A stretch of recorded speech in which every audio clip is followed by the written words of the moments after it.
Hi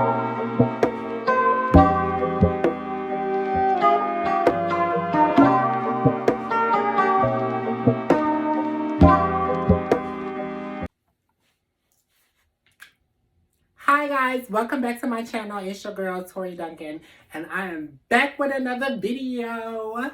I'm so proud of myself, you guys, being up to date on my YouTube videos, but I'm so excited. Anyways, I miss you guys so much, and I'm back with another video. This video is going to be a story time video of the time that I went to jail. I had put on my Instagram story about that I went to jail one time, and a couple of people asked me to do a story time on it. So that's what this is.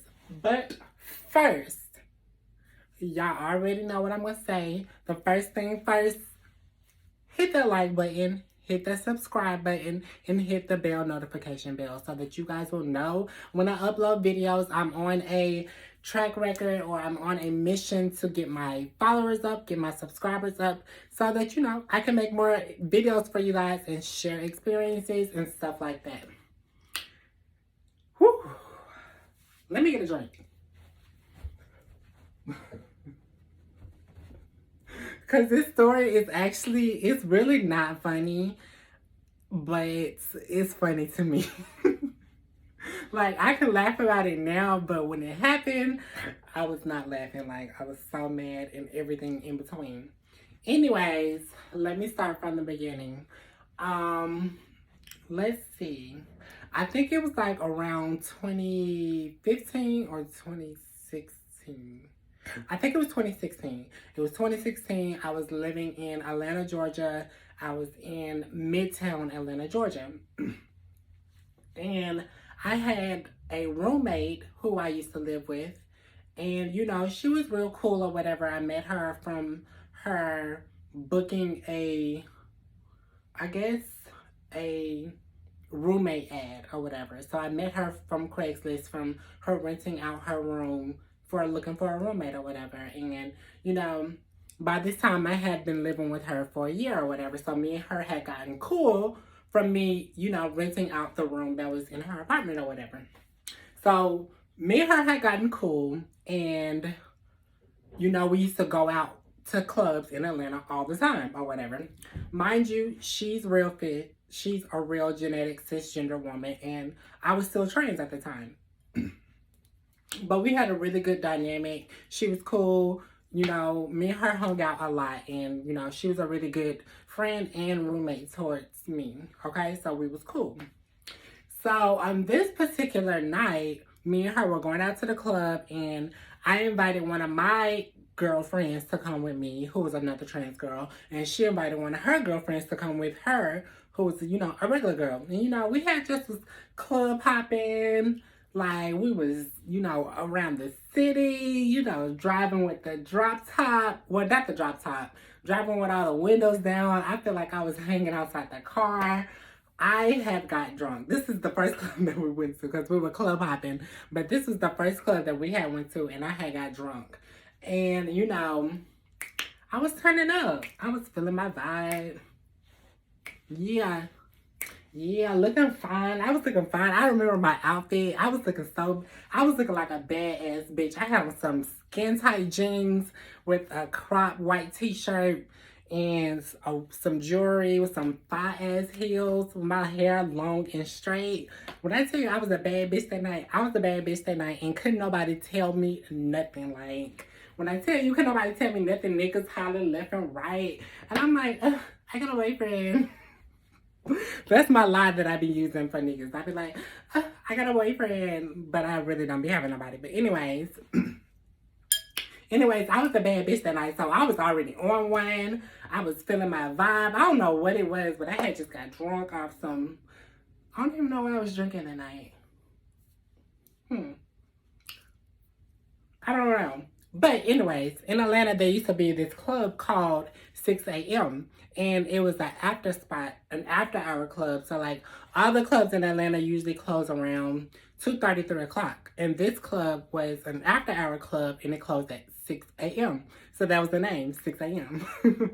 So anyways, Anyways, me and my homegirl and my roommate and her homegirl all, pull up to this club or whatever. And we walk in or whatever, and I go find us a seat, a seat at a booth or whatever. So I go find us a booth or whatever. They had one to the bar, and I'm just holding, I'm holding the booth down to, claim my territory or whatever. So, to claim the booth, my drunk ass sat on the table. I sat on the table. Like, it was a booth, so there were seats. But I sat on the table. I was feeling bad, bitch. Like, I'm like, bitch, I do whatever I want. I'm sitting on the motherfucking table. So I was sitting my ass on the table or whatever. And security had told me, he was like, ma'am, you cannot sit on the table. I was like, oh, okay, or whatever. So I end up going to the bar to where my roommate and her friend was. And I was like, hey, y'all, I got us a table. Oh, man, I got us a section. Come to the section or whatever. When I get back to the section, that's where all the drama started. I get back to the section, and I see two hoes sitting in the section. Girl, if y'all don't know me, I'm Leo. I'm a territorial, and I'm a bad bitch, okay? So what I did that started every damn thing, and let me get into this before I say this, I do not condone violence. I understand that, looking back on it now that I was wrong in the situation, but I do not condone violence, okay? Just put that out there. So anyways, I go back to the section from telling my roommate, come back to the section. I go back to the section and I see two hoes sitting in the section, and I'm just like, so I sat my big old ass right in front of them on the table. And I was like this, just sitting on the table. Bitch, what's up? The hoe gonna tap me. I mean, the woman gonna tap me and was like, you don't have to sit right here. Our food finna come. And I was like, well, you don't have to sit in this section because we was here first. And she started getting out, rah, rah, rah, rah, rah, rah, rah. And then my roommate come back.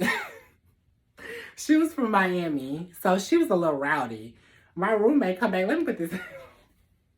My roommate come back talking so, bitch, what, bitch, what, get your ass up this side section, what, bitch, what? And then when my roommate got into it like that, I stood my tall ass up, and I was like, yeah, ho, this eye section, ho, this eye section, ho. We was acting real ghetto and real ratchet. Oh my gosh, I cannot believe that happened. We was acting real ghetto and real ratchet, and the security guard ended up putting them out. And then after he put them out, they were still talking, talking their mess as they getting put out the door. And we're like, yeah, bitch, ho, yeah, ho. That's how you got put out the club and all this other bullshit. So anyways, I don't know what came over me, y'all. I do not know what came over me. But I was just like, they done fucked up my vibe. I'm ready to go. So everybody else like, come on, let's go. Fuck them hoes. Let's just leave. So as we're leaving, walking out of the club or whatever, I was the first one to walk out of the door. And when I get to the door, I see the girls who we had just, got into it with. They are still at the end of, I guess, the general admission line. They were at the other side of the line. And they was just, still talking their shit. And I do not know what came over me, y'all, because I've never been in a fight in my life. Besides, like with family members and stuff. I have never been in a fight in my life with, someone who wasn't my family until this night. So it was just like, I literally blacked out. Like, I don't know if it was the liquor, if I was just had, a lot of adrenaline in me, but I literally blacked out. And and I took off my wig, threw it on the ground, took off my heels, and ran up on that girl and said, pow, pow, pow. I ran up on that girl, y'all. Why did I do that?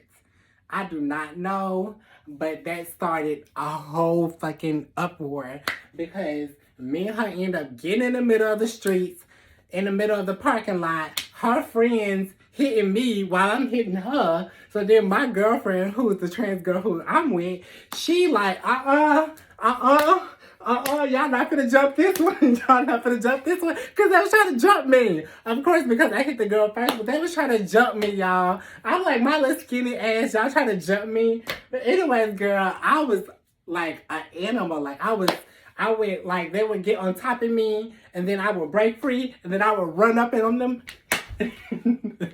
and smack their ass again. Oh my gosh, y'all, it was so crazy. Like, it's not funny, but it's funny now to me because I can't believe I acted like that, but this shit was not funny. But anyways, so tell me why. Tell me why in the middle of the fight, like one of the areas where we had separated or whatever, the girl had figured out that I was trans or whatever because my wig was already off and I didn't have no titties. And I think they had ripped off my shirt or whatever and I just had a bra on with nothing in it because I was clean, I was fish. I didn't have to stuff my bra. Okay? I didn't have to do all that to get no nigga. So I just had whatever flesh I had up there or whatever. And while I was doing this, when they figured it out, they was like, oh my God, that's a man. That's why you a man. That's why you a man. All that other bullshit that made me madder. So I ran up on that bitch again. Smack that hoe again, and then in the middle of it, this dude gonna come up to me. I don't even know where this man came from. This dude gonna come up to me telling me something. Oh my God, you really a nigga? You really a dude? I'm like, boy, yeah, what's up? Like, I had so much adrenaline in me. I was like, yeah, what's up? What's up? He was like, nah, bro, I ain't even on there. I'm like, yeah, that's what I thought. So anyways, by this time, the security had called the police or whatever. And I felt like I heard the sirens coming. And so I'm like trying to rush and get in the car, get all my shit. And as soon as we was about to get in the car and pull off, the police showed up. Girl, why everybody in the parking lot snitched on me? The security guards, the bitches who I got in a fight with, the niggas that was there being nosy, like everybody snitched on me. Not my roommate or my friends, but everybody else. They snitched on me, told them that I started it. It was them girls over there. It was all them over there or whatever like that. So they arrested my ass. Let it be known that this wasn't my first time in the back seat of a police car, but this was my first time going to jail. But anyways, girl, they arrested me. I got in the back seat of the police car and I was hot as fuck. I was over there, hyperventilating. I'm like, can y'all let down? I'm like, can y'all let down the window? I feel like I'm about to pass out. Like, I know y'all ain't finna give a bitch no water or nothing, but can y'all let down the window? I need some air. Like, I was hot as fuck and I was feeling like I was about to pass out. But anyways, so they arrested me and my trans girlfriend, which she really didn't even do anything. She was just there helping them not jump me. Like, she pulled them off of me when multiple girls were on top of me or whatever. But besides that, she really didn't do anything. But they arrested her too. So, of course, I felt bad about her getting arrested too because she really didn't do anything and I started it. But anyways, they arrested both of us. Girl, so tell me why they took us to jail or whatever. They take our mug shots, both without, well, I didn't have my wig on. I didn't have no shirt on, so I'm just in there just looking like this.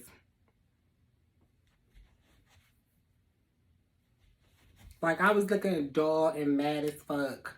And when we first got to the jail, they thought that we were women. They thought me and my trans girlfriend, were genetic women, so they put us on the women's side. And this was before I got my Adam's apple surgery, so I felt like that once we had been in the woman's cell for about, I'd say about an hour. And then that one of the security guards had walked by or whatever, and I think she saw my side profile, and she saw that I had an Adam's apple or whatever, because it was way bigger than what it is, because I had surgery to, get it shaved down or whatever. But I felt like she saw my Adam's apple and she went to go tell them. And girl, they came back telling us that we had to go to the men's side of the prison. Bitch, that's when the tears started. I was straight up until then, but when they said we're gonna have to take you to the men's side, I was like, girl, y'all doing too much.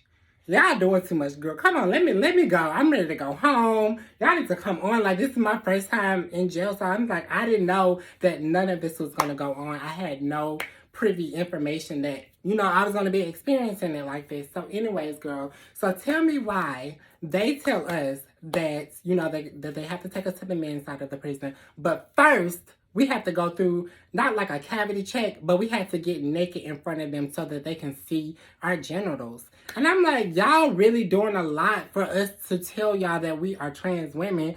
Why do we have to prove it by being naked in front of y'all? Like, we had to literally strip down, get naked, and raise up our arms.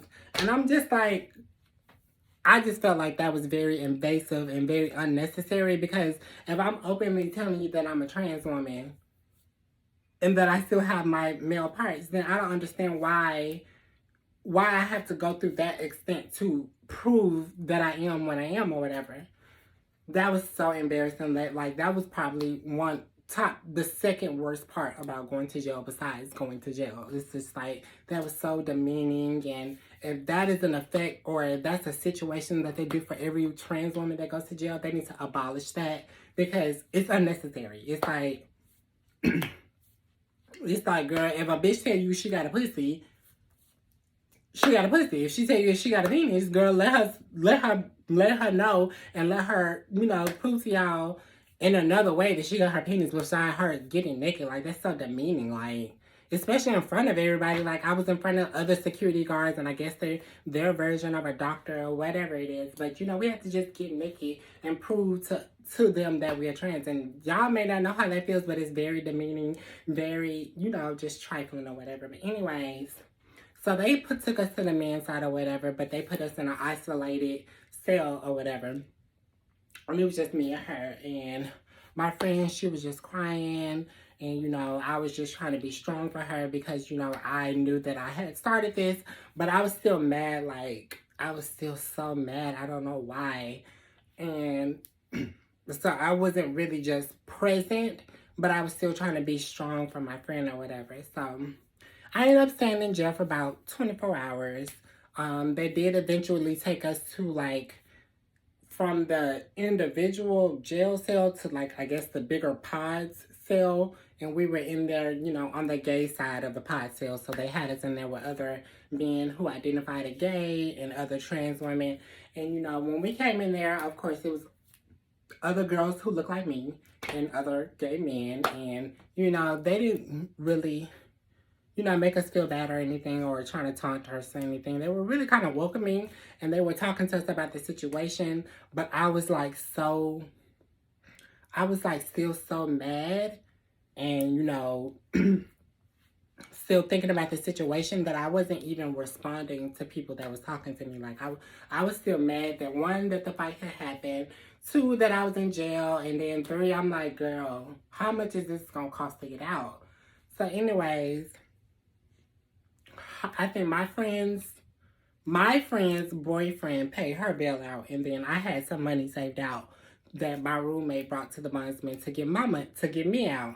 So we ended up staying there for 24 hours, and after us being in the the big pod cell or whatever, they had their individual bed cells or whatever, and they put me in the room, and they closed the door, and they turned off them lights. Bitch, when I tell you, it was literally me just in there talking to God, like, oh my gosh, Tori, you're gonna get through this. I was crying, like, how could I let this happen? I was so sad. I was so devastated. Like, when they closed that door, that's when the realization came over me, and it was just like, I was boo-hoo crying. And then I was in a cell by myself. I was just like, whew, worst day of my life. Worst day of my life. Wouldn't wish that on my enemy. Like, I couldn't take it. Like, that's not the type of vibe or the type of girl that I would be to ever get comfortable in a situation like that. I was so uncomfortable. I couldn't breathe. I was like, the whole time I felt like I was hyperventilating. When they closed the door, when I was in the car, it was just like I couldn't breathe. It was just like, I don't know what was going on, but we ended up staying there for about 24 hours. And then we both got bailed out. And then, girl, so tell me why after I got bailed out and I get home, or, you know, I get to my apartment or whatever, my roommate not there, and I had to bust the window to get into my apartment because she wasn't there. I think she had left or went out of town or something, and my keys was in the fucking apartment. She had left my, like, she took all my stuff back to the apartment the night that we had got the fighting, or the night that I had got arrested, and she took all my stuff back to the apartment or whatever, and I couldn't get in. So I had to bust the window to get in, looking like a criminal and shit. But I just want to say that I do not condone violence. That was literally like the worst experience I've ever had. I don't know what had came over me. I don't know if I was drunk. I don't know if I just had a lot of built up anger in me and I just felt like I needed to take it out on someone, and that was just the first person that I took it out on. But it just, you know, reflecting on that fact, you know, I just felt really bad because that girl didn't deserve that. Like, she really didn't do anything to me. I started it. And, you know, if I could see her today, I would apologize just because I'm woman enough to do that. But y'all, when I tell you I wouldn't wish that on my worst enemy, you know, the situation as far as us being treated wasn't horrible, but just being a trans woman in that situation was not ideal. I wouldn't wish that on any other trans girl because it was very demeaning. But that is the story time of when I was in jail. It's like I can laugh about it now, but when it happened, girl, I could not, like, I was crying. And then I think I cried about it after when I get home because I was just like, I could not believe that just happened. Like, what the fuck? Like, I'm not even that type of girl to start fights and shit like that. So it was just very shocking to me. And it was crazy because when I talked to my mom, she was just like, I knew something had happened. Because of course she had been calling me and I didn't respond. And she said that she just had a mother instinct that something happened. And I was just like, yeah, girl, I was in jail. And I looked at my mugshot and it was present in the database or whatever when it happened. But, you know, I just tried to look it up the other day and I couldn't find it. So if y'all do look me up, do not show nobody my mugshot or we gonna get to fighting too. Like, don't be, because I can't find it. I don't need y'all to try to go find it. But anyway, you guys, that's all for that story time of the time that I went to jail. Hope you guys liked the video. I hope you guys hit that like button, hit that subscribe button, and leave me a comment, you guys. Let me know what you guys think. Let me know if you guys like more videos like this. And I will see you guys in the next video. I love you.